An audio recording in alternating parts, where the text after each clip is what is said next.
What's up, YouTube? It's your boy Brandon from Team Dreadnought here with a fucking set 3 Magnolia deck profile. It's been God knows how long. So the ride line's the same from last time. It's Karis Lattice Magnolia. Nothing's changed. Grade 3s are still the same as set 2. You just have Magnolia and then Adorante. Elephant Dude is just when it attacks, you can soul charge 1 if there's 2 units in front of it, and then if there's 3, you get +5 as well. Oh, sorry. When it attacks, it gets +5 if there's 2 units in front of it, and then if there's 3, you can soul charge. I swear I haven't cheated anyone with this. I'm just dyslexic. I think it comes out next set, maybe for like Inlet Pulse, potentially. Grade 2s. The ones that are still the same are Daminaru and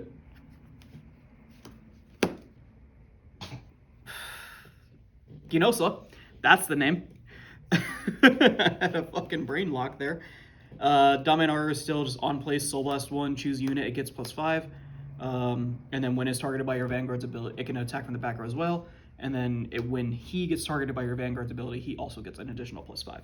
So if you want to chuck him in the back row, or even in the front row on a Persona right turn, if you target him with Magnolia's ability, because you already have units in the back row they're going to be able to attack, he becomes a 30k, which is pretty solid. Move those over there. Now to the new grade 2s. So the first one, I'm going to take a little time out of these because these are the new cards and actually what make the deck pretty good out of set 3. You have Sylvan Beast N-Bar. On place, if you have a Magnolia, if your Vanguard is Sylvan Beast King Magnolia, that's important because you can't use him with the grade 4. He gets +5 when he's placed on rearguard or the Vanguard, or the guard circle. So he's a 10k shield or 13k attacker. He also has ability, when he attacks from the back row at the end of the battle, you can bounce him back to your hand. So you can call him for a turn, swing with him, and then bounce him back to your hand, use him as a 10k shield the following turn. And then we have the offense in the deck, Sylvan Beast Gabreg. His ability is when the unit in front of him attacks, has to be, or even behind him, has to be another unit in the same column as him attacks.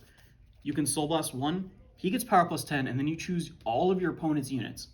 Your opponent cannot guard with cards equal to this with the same grades as the chosen cards. So basically, if they have a 0 on their field, they can't guard grade 0s with that, or grade 1s, grade 2s, etc. He's pretty good. On to the grade 1s. We're back to 4 PGs. Don't play less.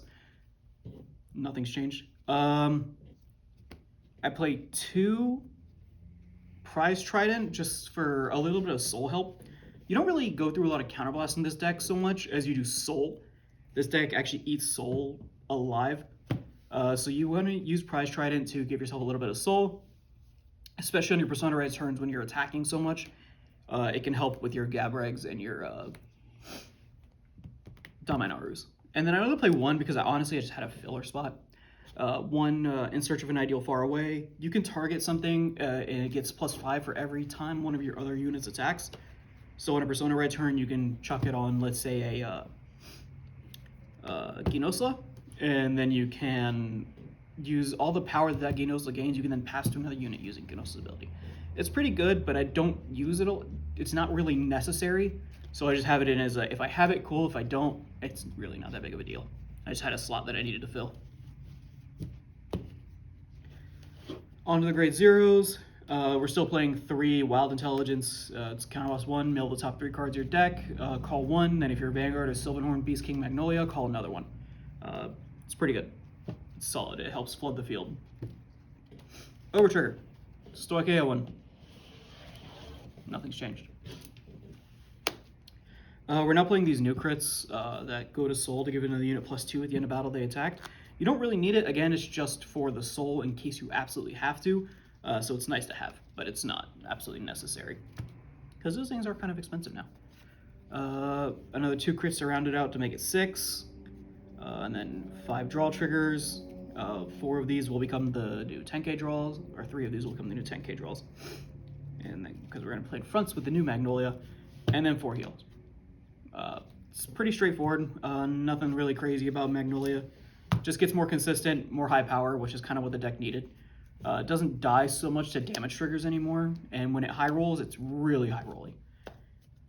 So thank you for watching. If you'd like to see anything specifically, let us know down in the comments. I hope everyone has a happy new year as we are recording this on New Year's Eve. Have a wonderful day and a happy 2022.